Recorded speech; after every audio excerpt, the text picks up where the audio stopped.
आपको प्रत्यगात्मनस्या एक ये पंक्ति आपकी संदेह का जनक। दूसरा नहीं न जायते म्रियते व विपस्थित इति मंत्र प्रतिपाद्य से विपस्थित शब्दित परिशुद्ध स्वरूप से प्राप्ति रूपोत्पत्ति। इन्हीं दो पंक्तियों को लेकर आपकी बात है ना, यही आपको विरोध प्रतीत होता है? तो आप ऐसा देखेंगे तो प्रथम पंक्ति है वस्तुगत्या, इसको ऐसा समझेंगे कि अध्यात्म योगाधिगमेन। ये देखो जो शंका उठाई गई है ना ननु में, ननु भाष्य देवम मत्वा इति उपास्यतया निर्दिष्ट से प्राप्त भूत से देवस्य। और अध्यात्म योगाधिगमेन इस प्रकार वेदितव्य निर्दिष्ट कौन? प्राप्त प्रत्यगात्मा। तो एक ही वाक्य में दो आगे कि नहीं आगे? क्यों? अध्यात्म योगाधिगमेन देवम मत्वा, तो देवम मत्वा से तो परमात्मा के स्वरूप शोधन के लिए परमात्मा का वर्णन आया, और अध्यात्म योगाधिगमेन के द्वारा वेदितव्य निर्दिष्ट प्राप्त प्रत्यगात्मा का। अध्यात्म योग का क्या अर्थ है? ज्ञान योग। अध्यात्म योग यह अधिगमा बहुब्री समास, अध्यात्म योग से जो ज्ञान होता है, ज्ञान योग नहीं, अध्यात्म नहीं, मैंने गलती बोला। अध्यात्म योग का अर्थ ज्ञान योग नहीं है, बल्कि अध्यात्म योग का अर्थ क्या किया था? मन को विषयों से हटाकर आत्मा में लगाना, ये अध्यात्म योग है। और इससे अध्यात्म योगेन या अधिगमा, इसके द्वारा जो अधिगम होता है, ज्ञान होता है, कौन सा ज्ञान होता है? आत्मज्ञान होता है। ठीक है, तो अध्यात्म योगा अधिगम का अर्थ क्या हुआ? आत्मज्ञान। तो आत्मज्ञान से किसको पहले जानेंगे? आत्मज्ञान से पहले किसको जानेंगे? आत्मा। सीधे आत्मा को जानेंगे, और फिर ब्रह्मोपासना द्वारा क्या होगा? परमात्मा को जानेंगे। बात है समझ में? तो अध्यात्म योगाधिगमेन, यहाँ पर साक्षात अध्यात्म योगाधिगम कौन, मतलब ज्ञान योग से वेदितव्य कौन है? आत्मा। तो वो अब देखना, अध्यात्म योगाधिगमेन इस प्रकार वेदितव्य निर्दिष्ट प्राप्त प्रत्यगात्मा का। तो एक ही वाक्य में दोनों आ गए ना, दोनों आ गए ना। तो अब देखना कि पहले देवम मत्वा से क्या माना? प्राप्त, इसे माना प्राप्त। और वस्तुगत्या से जो आपको संदेह है उसको ऐसा समझेंगे, अध्यात्म योगाधिगमेन यहाँ पर वेदितव्य निर्दिष्ट परशुद्ध स्वरूप। वेदितव्य निर्दिष्ट कौन है? परिशुद्ध। अच्छा, तो परिशुद्ध स्वरूप ही, वो भी साधन काल की बात चल रही है ना, साधन काल की बात चल रही है। तो परिशुद्ध स्वरूप ही दे इंद्रिय वाला हो करके वो क्या है? प्राप्ता। दे इंद्रिय वाला होकर क्या है? प्राप्ता। और उसी प्राप्ता का ही देवम मत्वा इस प्रकार मत्वा। तो कौन जानेगा? उपासना कौन करेगा? देवम मत्वा। मत्वा क्रिया का कर्ता कौन होगा? मतलब ध्यान देना, हाँ, मत्वा क्रिया का कर्ता कौन होगा? आत्मा होगा ना, या कहिए प्राप्ता। मत्वा क्रिया का कर्ता कौन होगा? प्राप्ता होगा। अब दोबारा सुनना, अध्यात्म योगाधिगमेन यहाँ पर वेदितव्य निर्दिष्ट परशुद्ध आत्म स्वरूप का ही देवम मत्वा यहाँ पर प्राप्ता रूप से कथन किया गया है। देवम मत्वा यहाँ पर प्राप्ता रूप से कथन किया। देवम के द्वारा ब्रह्म कहा गया, पर मत्वा क्रिया के द्वारा प्राप्ता भी कहा जा रहा है ना। तो कहे कि परशुद्ध स्वरूप वो कैसे प्राप्त होता है? भाई शरीर में जब विद्यमान है, तो शरीर में विद्यमान होने के पर वो क्या है? प्राप्ता भी है। शरीर में विद्यमान होते समय क्या है? प्राप्ता भी है, क्योंकि शरीर से रहित तो नहीं हुआ है ना।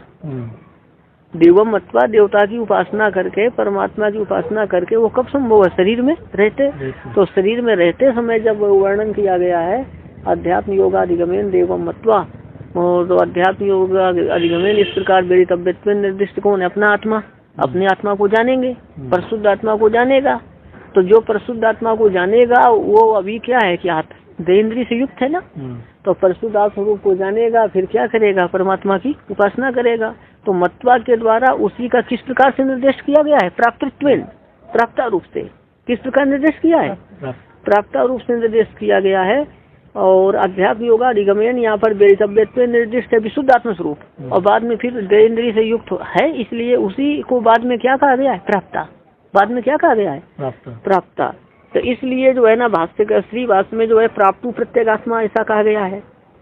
तो अब ध्यान देना राम, न ही जायते म्रियते व विपस्थित के पहले वाला अंश लग जाता है।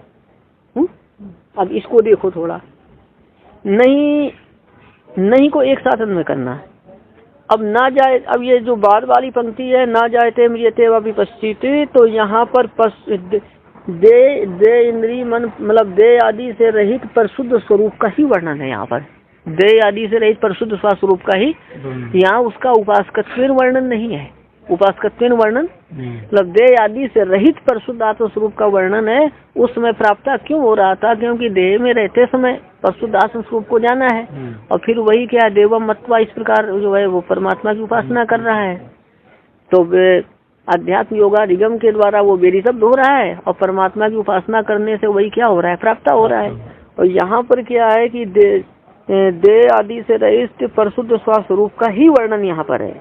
दे आदि से रहित परिशुद्ध स्वरूप का ही वर्णन है, देह में रहते समय का वर्णन नहीं है। इसलिए यहाँ पर कहते हैं न जायते म्रियते व विपश्चित, इस मंत्र से प्रतिपाद्य विपश्चित शब्द से कहे गए परिशुद्ध स्वरूप की प्राप्ति रूपता संभव नहीं है। प्राप्ति रूपता कब संभव होती है? जब वही देह आदि से युक्त होता है, तब प्राप्त बनता है। और यहाँ देह आदि से युक्त स्थिति का प्रतिपादन ही नहीं है, तो प्राप्त होना उसका संभव नहीं है, ऐसा यहाँ पर वर्णन है। अब विचार करो, फिर तो सोचो। युक्तम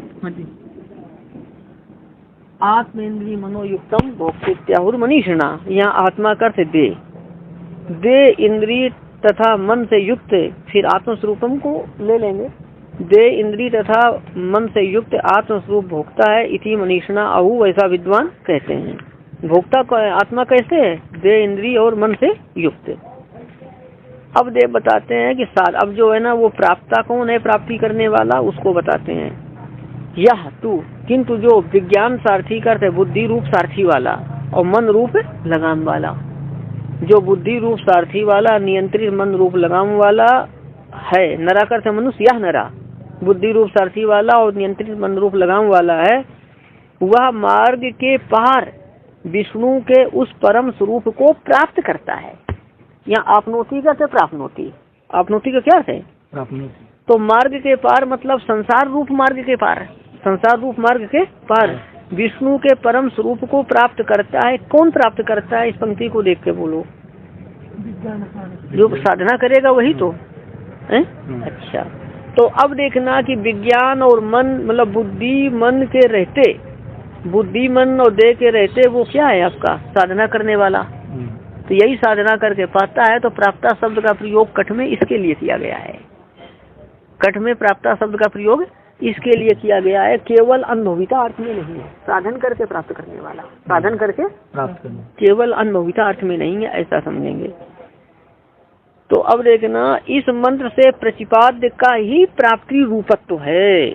पंचमी है ना, क्योंकि बताया ना ऊपर कि विपश्चित शब्द से कहे गए परिशुद्ध आत्म स्वरूप की प्राप्ति रूपता संभव नहीं है, मतलब परिशुद्ध स्वरूप को प्राप्त होना संभव नहीं है। क्यों? तो उसमें यह हेतु है, पंचमी है ना, प्राप्ति रूपत्वात्, क्योंकि इस मंत्र से प्रतिपाद्य की ही, इस मन से प्रतिपाद्य आत्मा की ही, इस मन से प्रतिपाद्य आत्मा कैसा है? देन्द्रिय से युक्त। इस मन से प्रतिपाद्य बुद्धि और मन से युक्त आत्मा की ही प्राप्ति रूपता है। कैसे आत्मा की प्राप्ति रूपता है? बुद्धि मन से युक्त आत्मा की ही प्राप्ति रूपा है, मतलब वही परिशुद्ध आत्मा ही बुद्धि मन से युक्त होने पर प्राप्त होता है। और वहाँ पर है बुद्धि मन से युक्त कहा गया, ना ही जायते म्रियते वा, इसलिए वो प्राप्त नहीं है। और बोलो। ये उपेय में शुद्ध नहीं जाए न जाए से जो है ना, हाँ जी, उपेय में नहीं आएगा ना। एक प्राप्त भी तो उसी को करेगा ना, जब देहेंद्रिय रहते ही प्राप्त करेगा। एक मिनट, अब देखिए ऊपर उपेय से प्रश्न किया तो आप संक्षेप में इतना समझना, न जायते म्रियते व विपश्चित में इस मंत्र में जिसका प्रतिपादन किसका प्रतिपादन किया गया है? परिशुद्ध स्वरूप का। किसका प्रतिपादन किया गया? तो मतलब हमारा अपना स्वरूप साधक का यही है, अपना स्वरूप यही है, ठीक है, ये विशुद्ध स्वरूप अपना है। अब यहाँ पर क्या है कि देह इंद्रिय से युक्त स्थिति का प्रतिपादन नहीं है, तो फिर केवल परिशुद्ध स्वरूप जो है देह से रहित स्थिति में वो प्राप्त नहीं है, वो प्राप्त नहीं है परमात्मा का। ऐसा कैसे? बोलो भैया। प्राप्ति भी नहीं है ना परिशुद्ध देह इंद्रिय से रहित रूप में, तो नहीं। एक सुनिए, मतलब ये बात ये है ना कि दे इंद्री, देखिए बात ये है ना, दो इसको ऐसा समझना कि जब दे इंद्री नहीं है जिस आत्मा की, दे इंद्री नहीं है, मान लीजिए प्रलयावस्था में भी आत्माएं रहती हैं, तो उस समय क्या है कि वो तो कुछ समझता ही नहीं है भाई, दे इंद्री नहीं है तब तो प्राप्ता नहीं है। और अपने को कोई धर्मभूत ज्ञात इतना संकुचित है कि वो अपने को कुछ समझ सकता है क्या? नहीं। तो वो हम प्राप्त हैं ऐसा भी तो नहीं समझ सकता है। अब ये जो चर्चा होती है, जो उपदेश होते हैं, जो संसार में है उनके लिए उपदेश है। तो यहाँ संसार में रहते हुए जो है ना, ऐसा समझना अपने स्वरूप, ये स्वरूप को समझाया गया है। तो जिस स्वरूप को समझाया गया है, समझने वाले तो हम सभी हैं, तो जिस स्वरूप को समझाया गया है वो देह इंद्रिय से युक्त स्थिति को नहीं समझाया गया है साधन काल के, इसलिए वो प्राप्ता भी नहीं है। परशुद्ध स्वरूप मतलब देह इंद्रिय से रहित परशुद्ध स्वरूप प्राप्ता नहीं है भाई। कर्म रूप अविद्या उपाधि से देह इंद्रिय मिलेगी, और देह इंद्रिय के होने पर ही चाहे भोग की, चाहे वो भोग करे या मोक्ष की साधना करे, चाहे भोग के लिए प्रयत्न करे या मोक्ष के लिए प्रयत्न करे, वो देह इंद्रिय मतलब कर्म रूप अविद्या रूप कर्म उपाधि से जब देह इंद्रिय प्राप्त होंगे तभी वो सब कुछ कर सकता है। तो प्राप्ता भी तभी हो सकता है, क्योंकि यहाँ प्राप्ता किसको कट में कहा है? विज्ञान सारथी अस्तु, है ना। तो इनसे युक्त होने पर ही वो तो क्या है कि अध्वना पारम आपनोति, संसार रूप मार्ग के पार विष्णु के उस को पा सकता है। अब जब इससे युक्त नहीं है तो पार पा सकता है क्या? नहीं। इस तरह से मतलब कहा गया है। और बोलो, कुछ संदेह हो तो पूछ लेना है, पूछ लेना, संकोच नहीं करना। बस जो हम पहले दिन आपको क्या बता रहे थे, इसी बात को हम पहले भी 2 दिन आपको कहे थे। कैसे कहे थे कि देह आदि से विलक्षण, पूर्ण पाप से रहित अपना आत्मस्वरूप है ना, वही क्या है आपका प्राप्त है। और उसका वर्णन किया गया अध्यात्म योगाधिगमेन में जो वेदितव्यत्वेन, उसका वर्णन है। अच्छा, और क्या है कि वेदितव्यत्वेन उसका वर्णन है, और फिर वही क्या साधना कर रहा है ना, तो वही क्या है आपका प्रापक है। तो इस प्रकार प्राप और प्रापक का भेद बताया था कि वो तो स्वरूप अपना वही है। फिर यह कहा था उस दिन कर्म रूप अविद्या के कारण है, कर्म रूप अविद्या के कारण क्या होगा कि देह इंद्रिय से युक्त, देह इंद्रिय से युक्त कैसे होगा? कर्म रूप अविद्या के कारण देह इंद्रिय से युक्त होगा, और तब ये सब करेगा। और जब ये अविद्या उपाधि नहीं है तब भेद हो पाएगा क्या प्राप्त प्रापक का? जब अविद्या उपाधि नहीं है तब तो क्या है कि वहाँ पर वो देह इंद्रिय नहीं है तो प्रापक नहीं हो सकता है। नहीं, क्या नहीं, प्रापक नहीं, प्राप्ता नहीं होगा, तब प्राप्ता नहीं होगा। जब उपाधि नहीं है तो वो प्राप्ता नहीं है, देह इंद्रिय से युक्त होकर ही प्राप्ता होता है। ऐसा उस दिन हम बता रहे थे। आज बात वही है, आज देह इंद्रिय का प्रयोग किया, उस दिन अभी क्या क्या बोला था? कर्म अविद्या बोला था, बात वही है। इसमें भी परशुद्ध स्वरूप रहता है ना, और प्रलयावस्था में भी परशुद्ध स्वरूप रहता है, और ऐसा समझिए, और सुसुप्ति में भी रहता है अपना स्वरूप। तो अब ऐसे प्रलयावस्था में तो देह इंद्रिय नहीं है, पर कर्म रूप अविद्या के कारण धर्मभूत ज्ञान अत्यंत संकुचित है, तो कुछ समझ नहीं सकता है, उसको ज्ञान ही नहीं होता है। और मुक्तावस्था में क्या है कि अविद्या तो निवृत्त हो गई है, तो धर्मभूत ज्ञान कैसा है? उसका विभू है। तो विभू होने से वो आत्मान वो परमात्मान वो सब करता है, आत्मान वो परमात्मान वो सब करता है। तो उस समय परमात्मा का अनुभवता तो है, परमात्मा का, लेकिन जिस रूप यहाँ कठोपनिषद में जो प्राप्ता का जिस रूप में कहा गया है उस रूप का, क्योंकि यहाँ साधन करके पाने वाले को प्राप्ता कह दिया कठोपनिषद में।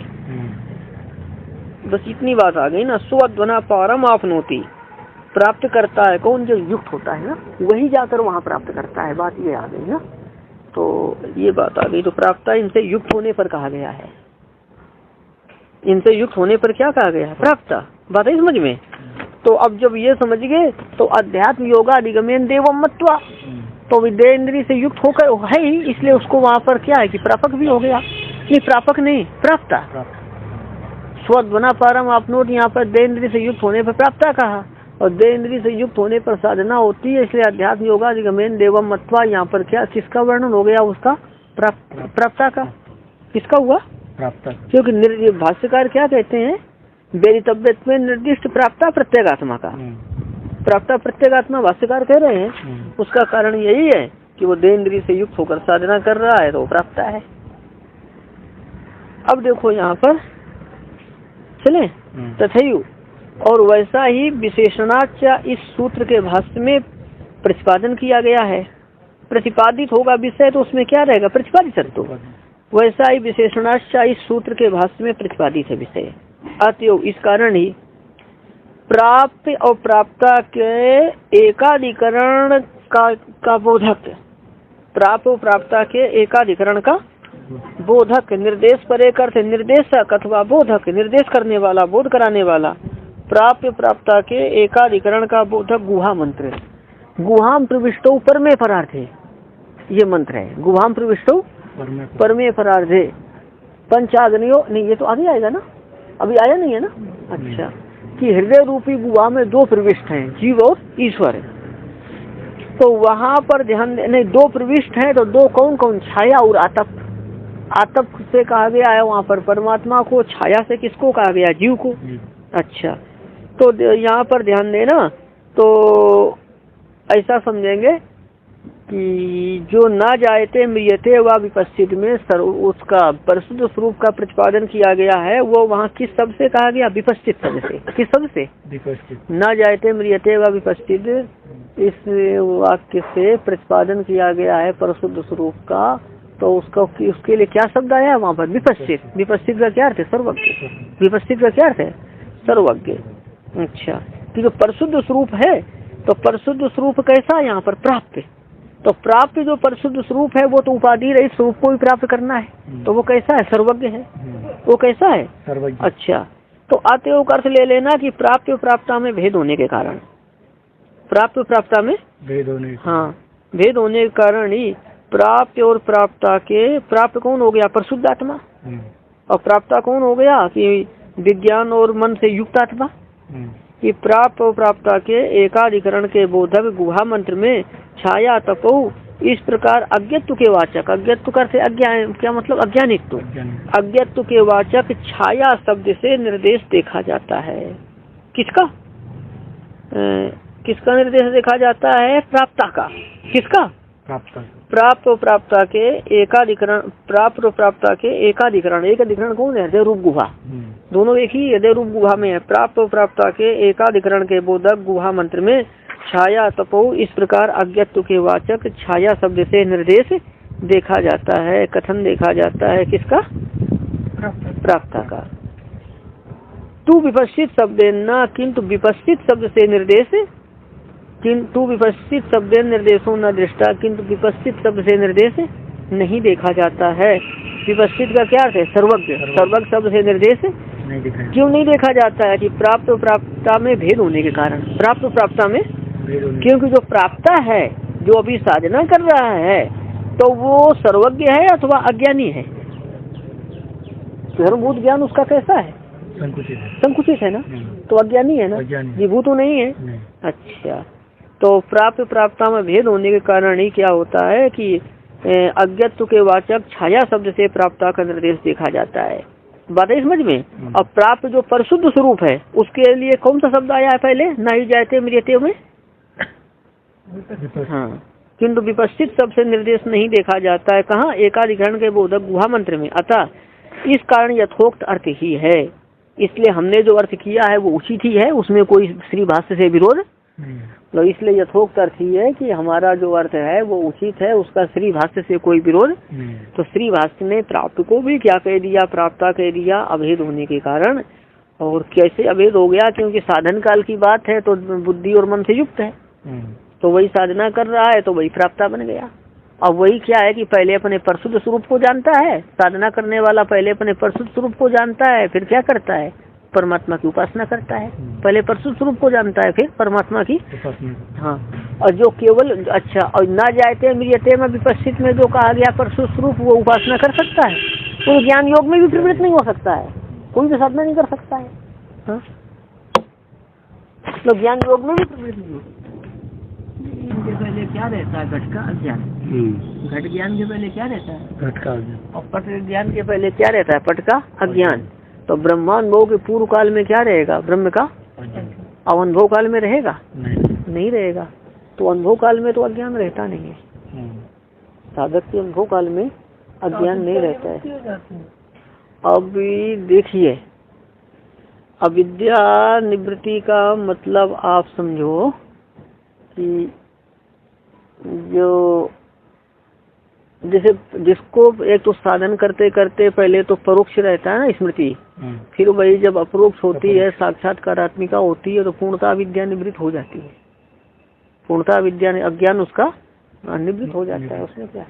अब बोलिए तो ना, कारण के कार्य कौन सा कार्य बोलो? शरीर। अब ये सुनिए, ये जो शरीर है ना, ये शरीर किसका कार्य है? प्रारब्ध कर्म का कार्य है। किसका कार्य है? प्रारब्ध कर्म। तो प्रारब्ध कर्म तो भोग कर ही जाता है। प्रारब्ध कर्म कैसे जाता है? परमात्मा साक्षात्कार से क्या होता है कि क्रियमाण और संचित कर्म नष्ट होते हैं। क्रियमाण और संचित। और प्रारब्ध कैसे जाएगा? भोग कर ही जाएगा। तो वो तो भोग कर जाएगा। तो ये जो प्रारब्ध को बंधन कारक वैसे नहीं माना गया। परमात्मा साक्षात्कार होने से क्या हुआ? क्रियमाण और संचित कर्म नष्ट हो गए और प्रारब्ध भोग कर खत्म हो जाएगा। उसमें कोई बाधा नहीं है, क्योंकि ये तो सभी लोगों के मत में प्रारब्ध का नाश तो कोई मानता ही नहीं है। और जो अविद्या जो थी ना, तो वो चलिए, अविद्या का मतलब ऐसा समझिए आप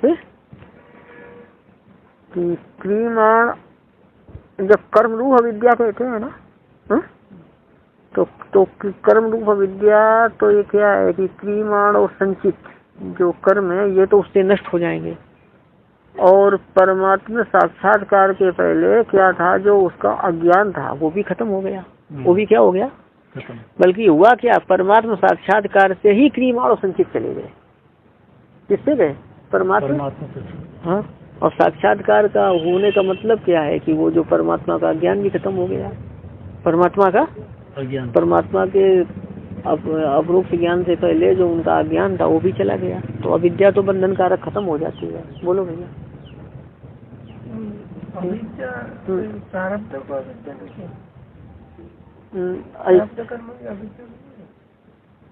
पहले तो आप ऐसा समझिए संक्षेप में कि बात ऐसा देखना, जो अज्ञान है ना, अज्ञान को थोड़ा देखना। अज्ञान देखिए, बंधन का कारण अज्ञान है ऐसा लोग कहते हैं। तो वैष्णव सिद्धांत में बंधन का कारण जो अज्ञान है वो क्या है? आपका कर्म रूप है। वो क्या है? आपका कर्म रूप है। अच्छा, अब देखना, घट के ज्ञान के पहले क्या रहता है? घट का अज्ञान। ये तो कोई कर्म नहीं है ना, ये समझो। ये भी अज्ञान शब्द का प्रयोग तो यहाँ भी है ना। घट के ज्ञान के पहले घट का अज्ञान रहता है, पट के ज्ञान के पहले पट का अज्ञान रहता है। तो ये अज्ञान तो कोई कर्म रूप नहीं है ना।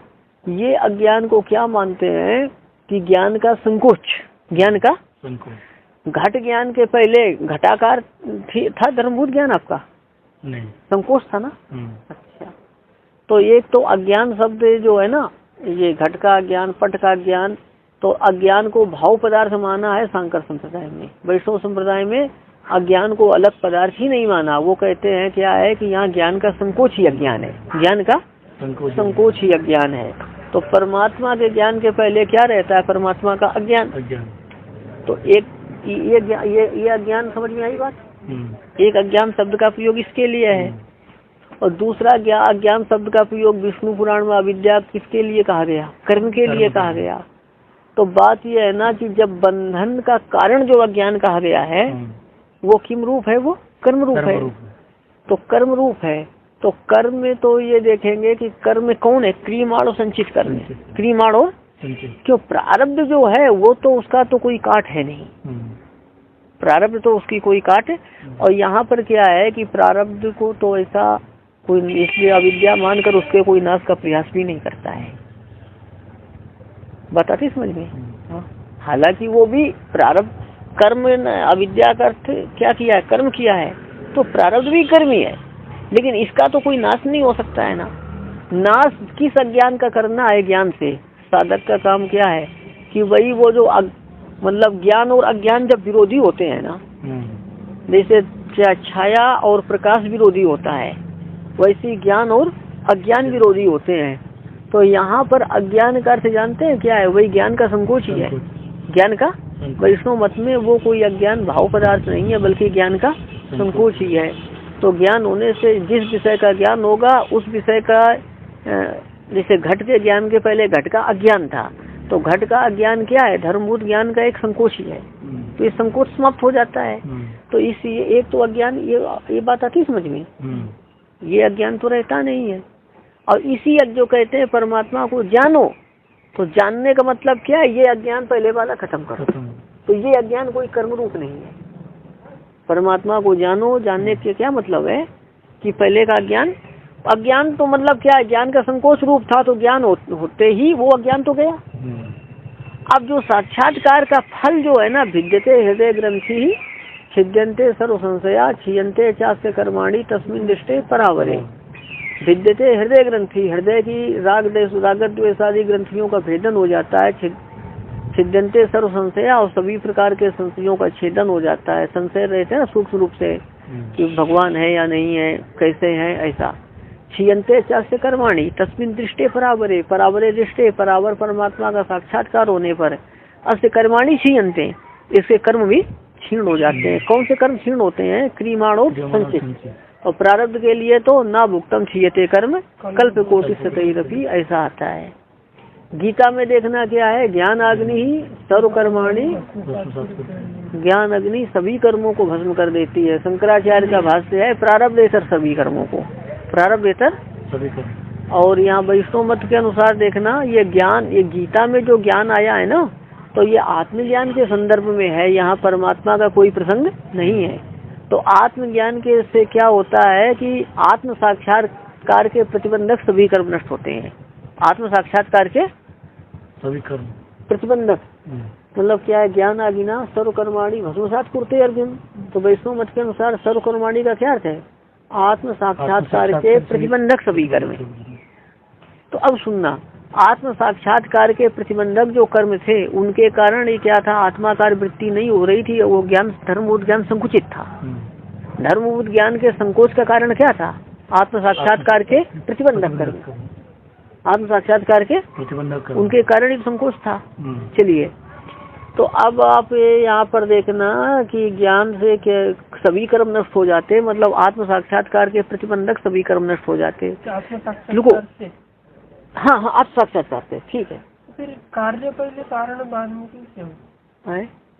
क्या उल्टा हो गया? नहीं, आत्म साक्षात्कार से प्रतिबंधक नष्ट होने के बाद आत्म साक्षात्कार होनी चाहिए, उल्टा हो गया। तो आत्म साक्षात्कार से नष्ट नहीं, आप इसको ऐसा समझिए, जब इसको ऐसा समझो आप संक्षेप में, जैसे अग्नि क्या करती है? रुई को जला देती है, ठीक है ना। और सूखी रुई हो तो जलाने में कितनी देर लगती है? बहुत कम। रुई का पार तुरंत जल जाएगा। और यदि उसमें पानी में डूबी है तो जलेगी? इसलिए ध्यान देना कि व्यक्ति जो नित्य नैमित्तिक कर्म करता है, जो उपासना करता है, तो पहले से क्या होता है? वो प्रतिबंधक क्षीण होते हैं। पहले कैसे होते हैं? क्षीण होते हैं।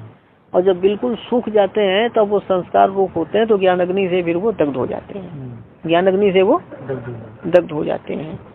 तो अब जैसे देखना, ये क्या मैंने बताया, ज्ञान अग्नि सर्व कर्माणि भस्मसात् कुरुते। भस्मसात् कब होते हैं? क्षीण होने पर। तो पहले की साधना से वो क्षीण हो रहे हैं। वो कैसे हो रहे हैं? और बाद में फिर वो दग्ध हो जाते हैं। रुई पहले जब सूखी होगी तुरंत जल जाएगी, तो पहले वो क्षीण होते रहते हैं। जो उपासना व्यक्ति दीर्घ काल तक करता रहता है, उससे वो सब क्षीण होते रहते हैं।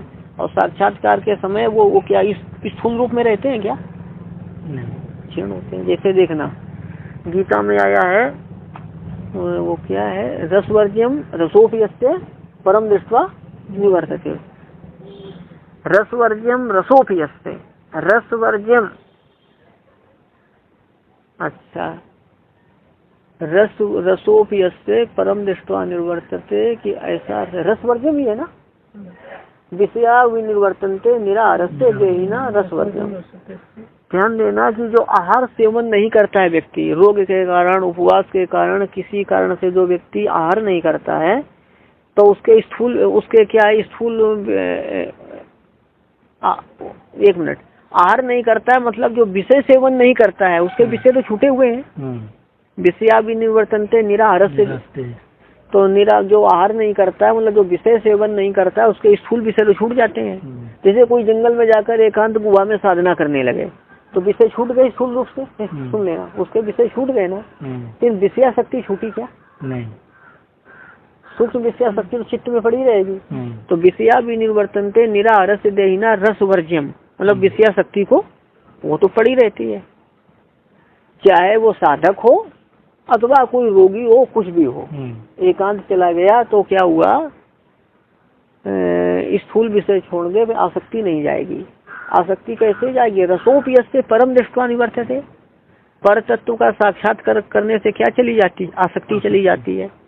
तो जो सूक्ष्म जो कर्म है ना, संस्कार रूप से जो विद्यमान कर्म है, उनके ही भस्मसात होने की बात आई है, उनके ही भस्मसात होने की बात आई है।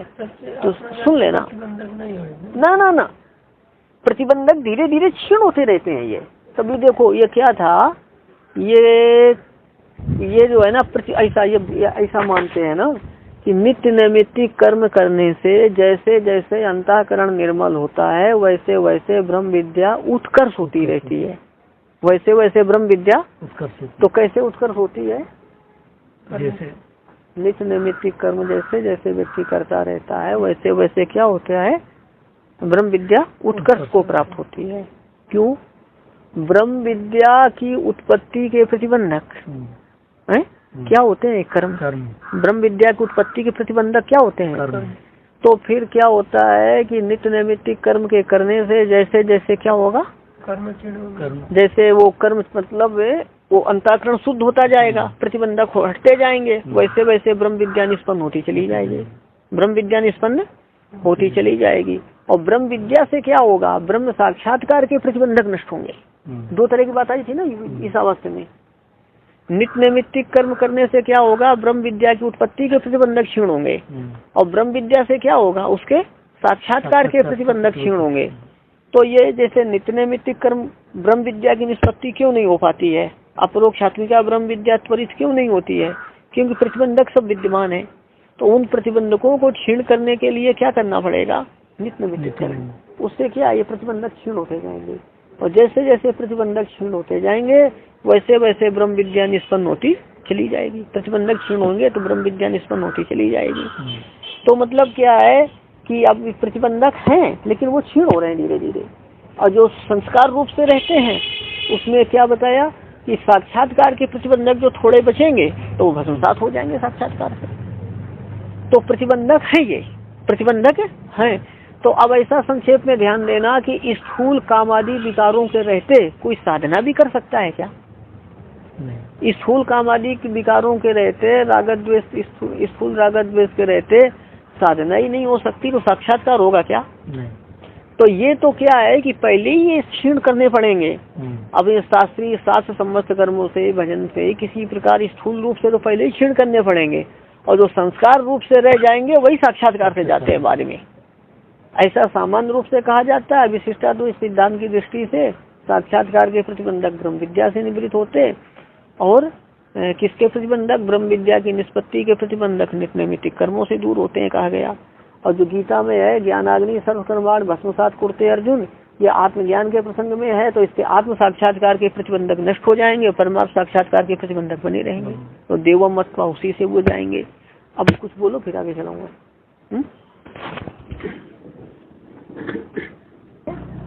प्रतिबंधक कर्म पड़े रहते हैं, दूर होंगे। और पहले निष्पत्ति के प्रतिबंधक हट रहे हैं ना, उत्पत्ति के प्रतिबंधक हट रहे हैं, और फिर साक्षात्कार के प्रतिबंधक तो साक्षात्कार से ही जाएंगे ना। अच्छा,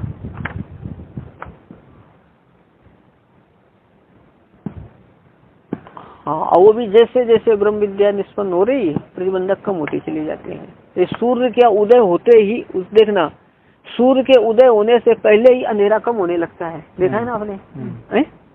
सूर्य के उदय होने से पहले ही क्या है? और उदय होने पर कुछ रहेगा नहीं। तो वही स्थिति समझ लेना। यदि कोई कहे प्रतिबंधक है कैसे रहा, यदि पहले से हट जाता है, प्रतिबंधक पहले से क्षीण होने लगते हैं ना।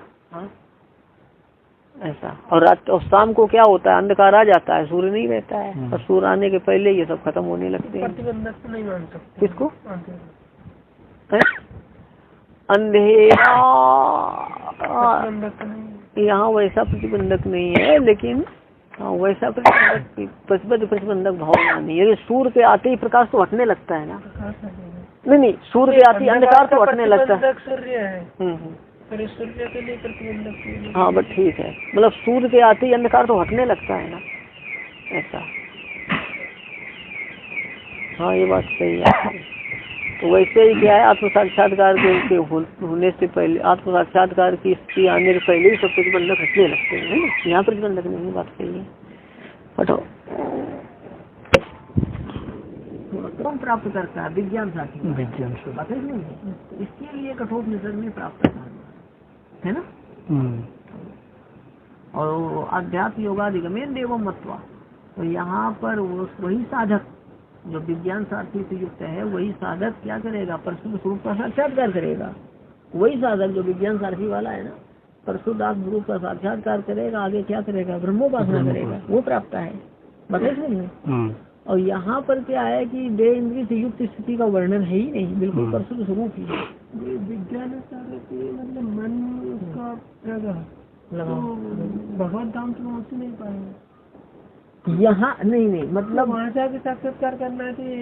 नहीं, यहाँ जो इस ऐसा है वह संसार रूप पार को जाकर प्राप्त करेगा। यहाँ जो ऐसा है वही वहाँ जाकर प्राप्त करेगा। देह इंद्रिय से युक्त होकर जाएगा ये नहीं कहते हैं। जो यहाँ देह इंद्रिय ऐसा है वो वहाँ जाकर प्राप्त करेगा, ऐसा मतलब है।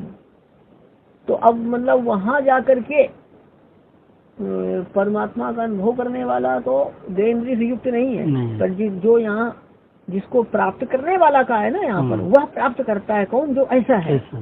हाँ वहाँ तो फिर वो देह इंद्रिय से युक्त होकर नहीं जाएगा।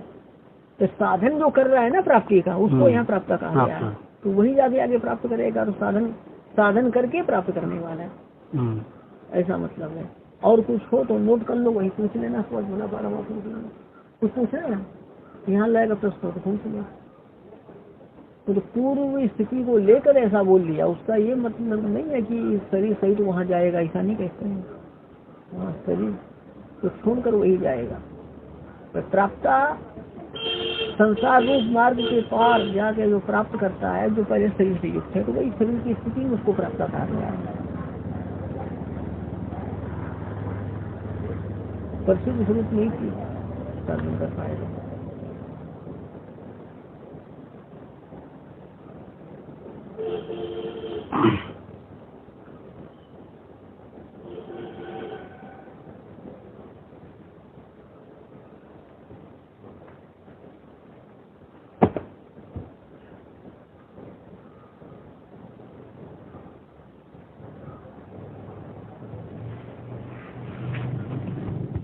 कुर्ता अकेले के साथ जाएंगे क्या? जाकर क्या कहते हैं? कुर्ता को सिल दो। कुर्ता बना क्या नहीं? तो भावी स्थिति को लेकर वर्णन किया गया ना, कुर्ता को सिल दो। ऐसे वहाँ क्या पूर्व स्थिति को लेकर वर्णन किया गया है? वो भावी स्थिति को लेकर वर्णन है या पूर्व स्थिति को लेकर वर्णन है? व्यासार्य के द्वारा त्रयाणाम चैवम उपन्यासा प्रश्नस्या इस ब्रह्म सूत्र में व्याख्या है ना। इस मंत्र का त्रयाणाम चैवम उपन्यासा प्रश्नस्या इस ब्रह्म सूत्र में व्यासार्य ने व्याख्यान किया है।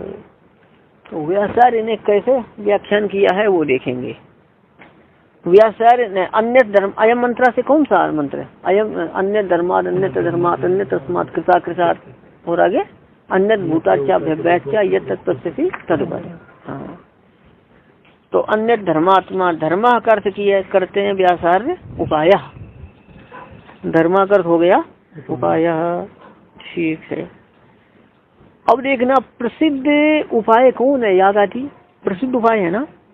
और श्रुति कहती है अन्यत्र धर्माद, अन्य धर्माद। यहाँ धर्माद के साथ अन्यत्र का अन्वय करेंगे, क्या अर्थ होगा? धर्माद अन्यत्र। तो प्रसिद्ध उपाय से विलक्षण उपाय, प्रसिद्ध उपाय याद आती है, उनसे विलक्षण उपाय क्या है? ब्रह्मोपासना है ना। तो धर्माद अन्यत्र के द्वारा क्या पूछा गया? उपाय पूछा गया। और फिर अब अन्य धर्मात तो अन्यत अधर्मात, अब अधर्मात उसको समझा रहे हैं। यहाँ अधर्म का अर्थ, पहले धर्म का अर्थ क्या हो गया? उपाय। अधर्मा का अर्थ हो जाएगा धर्मेतरा। अधर्मा का अर्थ क्या होगा? धर्मेतरा मतलब धर्म से भिन्न। अधर्मा क्या अर्थ होगा? धर्म से भिन्न। तो धर्म का क्या अर्थ किया था अभी? उपाय। तो फिर तो अधर्म का क्या अर्थ होगा? धर्म से भिन्न अर्थात उपे। अधर्मा का अर्थ धर्म से भिन्न। तो धर्म हो गया जब आपका उपाय, तो उससे भिन्न क्या हो गया? उपे। उपे परमात्मा हो गया। तो अधर्म का अर्थ उपे हो गया ना अभी। तो अब देखेंगे यहाँ पर, यहाँ नए तत्पुरुष समास माना न धर्मा धर्मा, तभी धर्मेतर अर्थ हुआ है। अब अधर्माद अन्यत्र, अन्य धर्मात अन्यत्र अधर्मा, तो अन्यत्र तो धर्मा अधर्माद अन्यत्र अधर्म धर्म। अच्छा ठीक है। तो अधर्म का अर्थ अभी उपे हुआ है ना। और उपे क्या होता है? साध्य होता है ना। जैसे स्वर्ग क्या है? उपे है, साध्य है। तो अधर्म से अन्य है, तो उपे। अधर्म का अर्थ क्या है? उपे। तो अधर्माद अन्यत्र का क्या अर्थ हुआ? उपे से अन्य। उपे मतलब जो प्रसिद्ध उपे स्वर्ग आदि, कि प्रसिद्ध उपे से विलक्षण, प्रसिद्ध उपे से भिन्न। लगी बात? तो प्रसिद्ध उपे से भिन्न कौन हो गया? उपे परमात्मा, साध्य परमात्मा। लग गया? तो पहले जो है ना, अन्य धर्माद से किसको पूछा गया? उपाय को। अन्य धर्माद से किसको पूछा गया? उपे परमात्मा को। लगा? और क्या है? अन्यत्र अस्मात् कृताकृतात्, अन्यत्र अस्मात्, अन्यत्र इससे, अस्मात्। तो अस्मात् से क्या लेना है? तो कहते हैं यहाँ पर भाष्य में, अस्मात् इति बुद्धिस्था तत्साधको विवक्षिता। अस्मात् यह कौन? बुद्धि में स्थित। बुद्धि में स्थित वह साधक विवक्षित है। बुद्धि में स्थित वह साधक विवक्षित है। अच्छा अब देखो, ध्यान देना, सिद्धांत कौमुदी में क्या है? मुनित्रयम् नमस्कृत्य तदुक्ति परिभाव विचार वैयाकरण सिद्धांत कौमुदीयम विरचिते। कौमुदीयम कहते इदमस्तु सन्निकृष्ट। इदम शब्द का प्रयोग सन्निकृष्ट वस्तु के लिए होता है। तो सिद्धांत कौमुदी तो विरची ही नहीं गई, तो सन्निकृष्ट नहीं है। तो कहते हैं बुद्धिस्ट तो है, कि कोई भी काम करने वाला व्यक्ति पहले क्या करता है? उसका एक नक्शा बना लेता है ना, मन में योजना बना लेता है। ऐसी ऐसी बुद्धिस्ट सिद्धांत कौमुदी हो गई है। तो ऐसे ही ध्यान देना कि नचिकेता जो है पूछ रहा है, तो पहले धर्माद अन्यत्र से तो उसने उपाय को पूछ लिया, अधर्माद अन्यत्र से उपाय को पूछ लिया। अस्मत् से किसको पूछ रहा है? कि नचिकेता की बुद्धि में स्थित कौन है? इन दोनों से भिन्न इन दोनों से भिन्न कौन? उपेता, साधक। नचिकेता की बुद्धि में स्थित है। किसकी बुद्धि में स्थित है? साधक तो नचिकेता नहीं, नचिकेता साधक है, लेकिन जब सामान्य रूप से सबको बताना है तो फिर क्या है? मतलब उसने साधक के लिए प्रश्न किया है ना। हाँ है ना। नचिकेता की बुद्धि में दो से भिन्न तीसरा कौन स्थित है? साधक। हाँ, स्वयं बुद्धि में स्थित हो सकता है कोई, अपने स्वामी से प्रसन्न बुद्धि में स्थित होता है। अच्छा अब देखना, अस्मात् इस प्रकार बुद्धि में स्थित वह साधक विवक्षित है उसका। अब देखना, उपाय का साधक विवक्षित ऐसा अर्थ कर सकते हैं ना। किसका साधक? तो उसका साधक विवक्षित है। सा ए उपेता, वह साधक ही क्या है? उपेता है। तो अन्यत्र अस्मात्, अन्यत्र तो अन्यत्र अस्मात्, तो अन्यत्र लगाएंगे तो क्या मतलब हो जाएगा? कि अस्मात् ये बुद्धि साधक से विलक्षण, अस्मात् से बुद्धि से साधक लेंगे, फिर अन्यत्र के साथ अन्वय करेंगे तो क्या अर्थ होगा? बुद्धि से साधक से विलक्षण। सा ये उपेता, हुआ ही उपेता, सा ही हुआ ही प्रसिद्ध उपेत्री विलक्षणा। प्रसिद्ध उपेत्री या प्रसिद्ध साधक है? क्या पाठ है? प्रसिद्ध उपेत्री। वह प्रसिद्ध उपेता से विलक्षण है, कि स्वर्गादि के लिए उपाय करने वाला जो स्वर्गादि के प्रति उपेता है उससे विलक्षण है ना वो। प्रसिद्ध उपेत्री साधक विलक्षण दोनों पाठ है। कोष्ठक में क्या साधक? नहीं, क्या है? प्रसिद्ध उपेत्री। अच्छा ठीक है, वैसे लगा देते हैं। प्रसिद्ध उपेता रूप साधक से विलक्षण है। प्रसिद्ध उपेता रूप साधक। प्रसिद्ध उपेता रूप साधक कौन है? जो स्वर्गादि के लिए प्रयास कर रहे हैं ना, तो उनसे विलक्षण है। जो ब्रह्म को जानना चाहता है, ब्रह्म को प्राप्त करना चाहता है, वह प्रसिद्ध उपेता रूप साधक से विलक्षण है। क्यों? तो कारण बताते हैं, क्योंकि साधकावस्थायाम, क्योंकि वह साधक अवस्था में इतर फलों से विरक्त है। साधकावस्था में इतर फलों से विरक्त है, या इतर फलों के प्रति राग से रहित है। साधनावस्था में उसका ब्रह्म प्राप्ति इतर से लेना है, ब्रह्म प्राप्ति, और ब्रह्म प्राप्ति से इतर फल में वो उम्मीद राग है क्या उसका? नहीं। अच्छा, और फल तो अब अन्य जो होते हैं ना साधक है वो इतर फल से विरक्त नहीं होते, इतर फल को चाहते हैं। तो साधकावस्था में इतर फल से विरक्त है। तथा क्या फल दशायाम आविर्भूत गुणाष्टक विशिष्ट स्वरूपत्वात्, और फल दशा में, फल दशा का अर्थ क्या हुआ कि ब्रह्म प्राप्ति की दशा, मोक्ष दशा, और फल प्राप्ति की दशा में आविर्भूत गुणाष्टक विशिष्ट स्वरूप है उसका। कैसा स्वरूप है वो? आविर्भूत गुणाष्टक विशिष्ट स्वरूप है। अच्छा, और अन्य जो होते हैं ना वो स्वर्ग आदि के लिए साधना करने वाले उपेता साधक जो अन्य होते हैं तो आविर्भूत गुणाष्टक से विशिष्ट होते फल स्वरूप में, फल दशा में नहीं होते। तो ये बताए धर्माद अन्यत्र, अधर्माद अन्यत्र, अवस्मात अन्यत्र, ऐसा हुआ ना। अब कृताकृतात का अर्थ नहीं हुआ और क्या हुआ भूतात भव्यात का अर्थ नहीं हुआ, तो उसको बताते हैं। कृताकृताद इति धर्मादि नाम विशेषणम, कृताकृतात ये धर्मादि का विशेषण है। किसका विशेषण है? धर्मादि। तो अलग से अन्वय नहीं करना पड़ेगा, धर्मादि का विशेषण धर्मादि के साथ जोड़ दो। कैसे जोड़ोगे? लगाइए। पहले क्या था? धर्माद अन्यत्र, अब धर्म का विशेषण है तो ऐसा लगाइए कृताकृतात धर्माद अन्यत्र। क्या? कृताकृतात धर्माद, और यहाँ पर लिखा है कृताकृतात धर्मादे है, आदे लगाया ना, आदि से धर्म ले लेना। क्या ले लेना है? धर्म। हाँ, और विलक्षण, और अन्यत्र का अर्थ हो जाएगा विलक्षण, किए गए और न किए गए धर्म से विलक्षण है। जो धर्म का आचरण किया गया, कुछ धर्म का आचरण अभी नहीं किया गया, अकृत है, तो किए गए और न किए गए धर्म से विलक्षण है। इसी प्रकार किए गए और न किए गए आदि से क्या लेंगे? अधर्म, तो अधर्म से विलक्षण है। हो जाएगा, किए गए न किए गए धर्म से विलक्षण तथा किए गए और न किए गए अधर्म से विलक्षण है। इन्होंने एक साथ कर दिया, फिर दो बार लगेंगे, कृताकृतात धर्माद अन्यत्र और कृताकृतात अधर्माद अन्यत्र। ठीक है, दो अन्यत्र करने हो जाएगा ना इस प्रकार। चलिए अब ध्यान देना, ये कहते हैं कि भूताच्चा भव्याच्चा कृताकृतादिति धर्मादि नाम विशेषणम है। आप कहते हैं भूत और भव्य, भूताच्चा भव्याच्चा धर्मादि विलक्षणम यत्, और कहते हैं भूत और भव्य भी धर्मादि का विलक्षण है। मतलब भूतकाल में किया गया धर्म, भविष्य काल में किया गया धर्म है।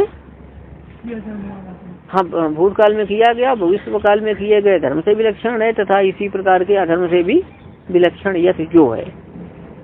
कितना लगा? इत एकाम व्याख्याम कृत्वा, ऐसी एक व्याख्या को करके। कृत्वा का कर्ता कौन है बता सकते हैं? बोलो भैया। कृत्वा करके कौन किया, किसने किया? कौन व्याख्या? व्याख्या। हाँ, ऐसी व्याख्या करके तू तस्मिन पक्षी, व्याख्या करके उस पक्ष में। तो इस पक्ष में तो क्या हुआ देखना, कृताकृताद भूताद भव्याच्चा धर्माद अन्यत्र लग जाएगा। कृताकृताद भूताद भव्याच्चा धर्माद अन्यत्र, तो एक अन्यत्र का अन्य हो गया, अन्य धर्माद का, और फिर तादृशाद अधर्माद अन्यत्र, वैसे अधर्म से अन्यत्र। कैसे? कृताकृताद भूताद भव्याच्चा अधर्माद अन्यत्र, तो अन्यत्र अधर्माद हो गया ना, अन्य धर्माद अन्यत्र धर्माद आगे अन्यत्र अस्मात् कृताकृताद। ठीक है, अब देखना अब क्या बचा? अन्य, हाँ, अन्य धर्माद अन्यत्र धर्माद हो गया। अब क्या बचा है? अन्यत्र अस्मात्, अन्यत्र अस्मात् बचा है। कृताकृत तो आ गया ना इधर, भूत भव्य आ गया। तो क्या हुआ? तादृशाद अस्माच्च अन्यत्र, और अस्मात् के पहले भी वही विशेषण ले लो। क्या? कृताकृतात् भूतात् भव्याच्च है अस्मात् अन्यत्र।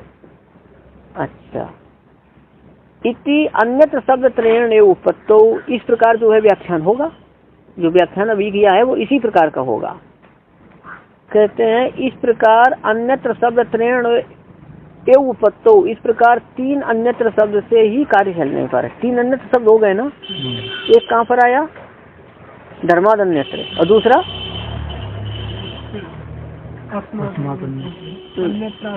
नहीं, पहले तो क्या है? एक तो धर्माद अन्यत्र, मतलब अन्य धर्माद वाला अन्यत्र, और दूसरा अच्छा अधर्माद वाला, और तीसरा अन्यत्र अस्मात्।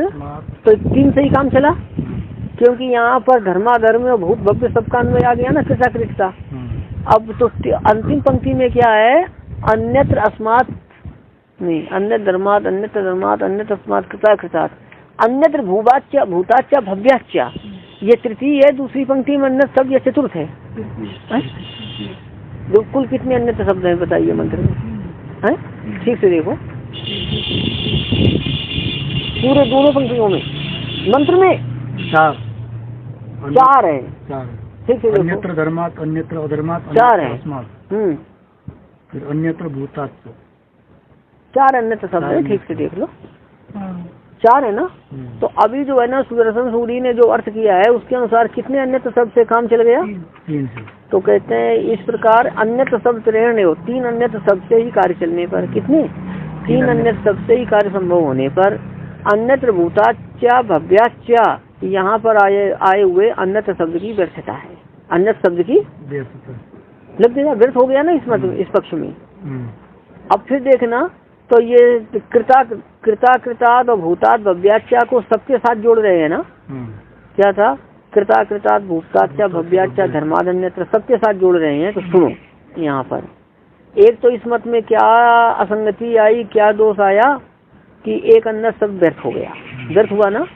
और फिर देखो यहाँ पर जो उपाय पूछा जा रहा है ना, उपाय कैसे पूछा जा रहा है कि जो कृताकृत भूत और भव्य धर्म से अन्य है। कौन? उपाय।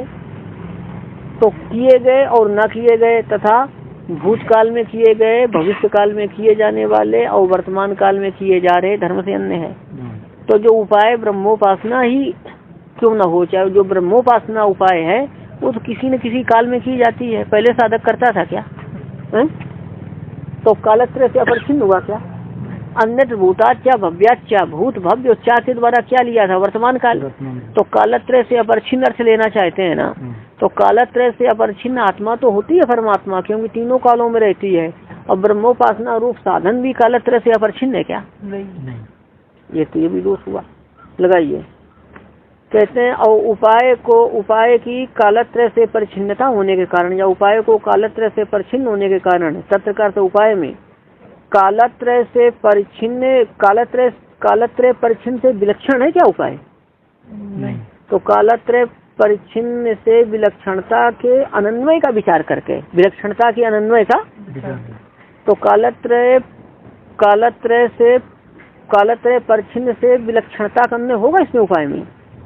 विलक्षणता का नहीं होगा। हाँ, भूतात भव्यात लगाते हैं ना, पिछा है कि कालत्रय से परिच्छिन्न वस्तु, कालत्रय परिच्छिन्न वस्तुओं से विलक्षण, ऐसा हो पाएगा? नहीं होगा। हाँ, तो परिच्छिन्न से विलक्षणता के अनन्वय का विचार करके यद वा इत्यादि के द्वारा दूसरी व्याख्या कर दी उन्होंने। मतलब इसमें ये दोष हुआ कि एक अन्य शब्द व्यर्थ होता है और दूसरा उपाय कालत्रय से अपरिच्छिन्न नहीं है, परिच्छिन्न ही है। तो जब भूतात भव्यात को जोड़ेंगे तो फिर किस उपाय को लेना चाहिए जो कि कालत्रय से अपरिच्छिन्न हो? पर ऐसा उपाय तो होता नहीं है। तो ये भी दोष आ गया ना। तो विचार करके यदवा के द्वारा उन्होंने अपरा व्याख्या करता, दूसरी व्याख्या कर दिया। तो दूसरी व्याख्या की क्या की गई है ये कल आएगी। ओम पूर्णमदः पूर्णमिदं पूर्णात् पूर्णमुदच्यते पूर्णमादाय पूर्णमेवावशिष्यते।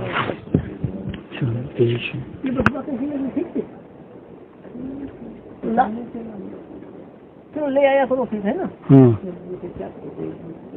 बहुत बढ़िया नहीं